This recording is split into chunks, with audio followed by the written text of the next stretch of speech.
One more, hopefully quick, follow-up to my video on religious anxiety, OCD, and scrupulosity. When in popular Christian parenting teaching, people have learned that their job as parents is to impart doctrinal knowledge into the blank bucket that is their child's spiritual formation.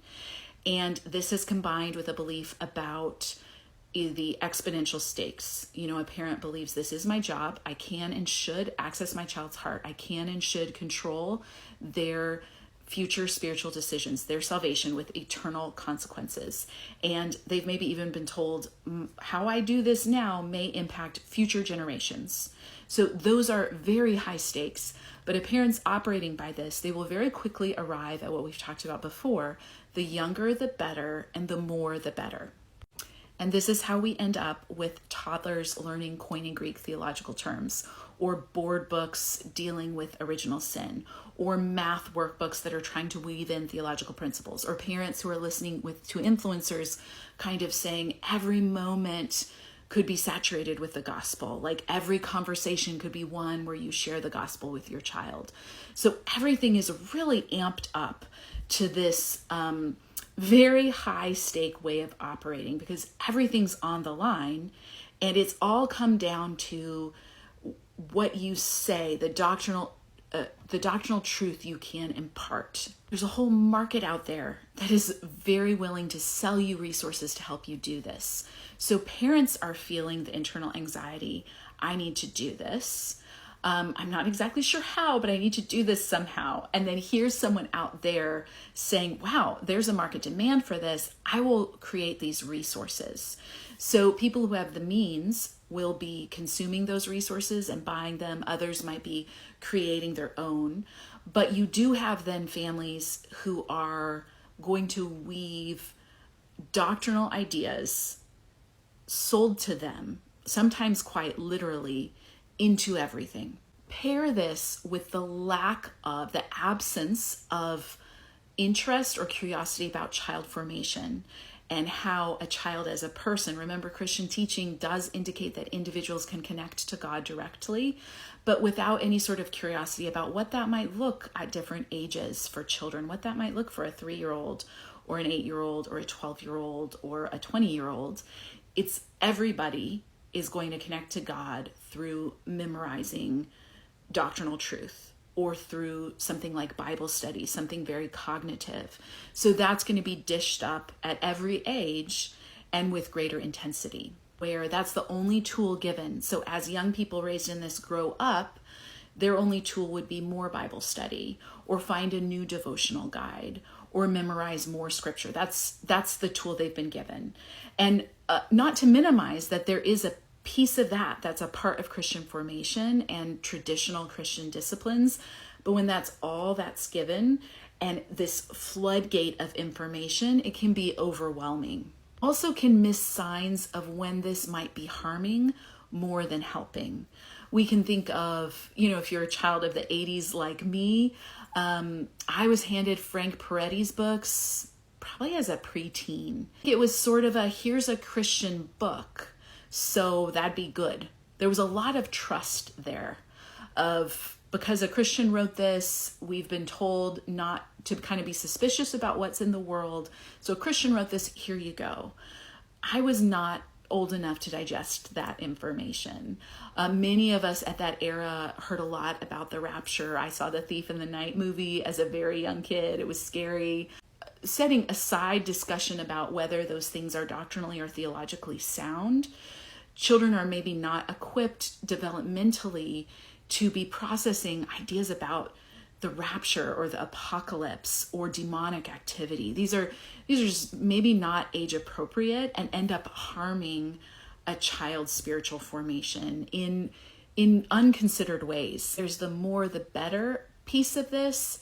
Any sort of things that could be considered little flags for help that children are raising will probably be applauded. So if a child wants to pray a lot, that will be applauded. If they, can't go to sleep without praying for an hour, they will likely get accolades for that in a hyper zealous environment. And in fact, there's whole community events encouraging this, right? There's Bible memorization bees. There's, great, you can recite the whole catechism. We'll put you up in front of the congregation so you can do that for everyone. You memorized a whole book of the Bible. That's wonderful. Oh, my child is so tender. That's why they want to keep praying. They can't fall asleep unless they say a certain prayer. They must be spiritually tender. And that's what parents are so hoping for. And they think, oh, it's working. I'm accessing the heart of the child, and they're maybe unaware to notice that this is not a place of spiritual nourishment for the child. If there's something a child must do compulsively, that's maybe not a flag of spiritual health. It's a compulsive religious behavior. So some other things are missed in there because people are thinking more is better and younger is better, kind of. And I think this is really a broader conversation. It's not only in popular Christian parenting teaching that we see this. We can consider the Christian heroes we like to pedestal. A lot of times it's for the intensity of their spiritual devotion, for their extreme commitments. Whether it's they wrote so many sermons, they spent so many hours in their study, they did the most extreme missionary endeavors possible. And we tell these stories to our children at very young ages, and we set these heroes up for them to aspire to be like. And so I want to be careful because it does get very muddy, because some of these things, like scripture memory, is a tried and true Christian discipline. So is reading the Bible. However, when it gets amped up to these kind of proportions, without capacity to question that, or without other tools to help offset that, we can cultivate communities that operate on this exhausting spiritual treadmill. And for our children, they may tolerate that when that's all they know, but at some point, it will exhaust them spiritually. And there's also such a rush to impart all this information that certainty kills curiosity. So when we think about, are we leaving any questions unanswered for our children to explore? Are we leaving anything for them to discover on their own? Or at such a young age, are they being handed these answers of certainty that build that box, so that when something developmental happens or a different experience happens, that box just bursts. And it's counterproductive. If you want to talk about parents who do care about spiritual formation, it might be counterproductive to inundate with so much information early on. And then parents are left perplexed, thinking, well, how could this be? We did it right.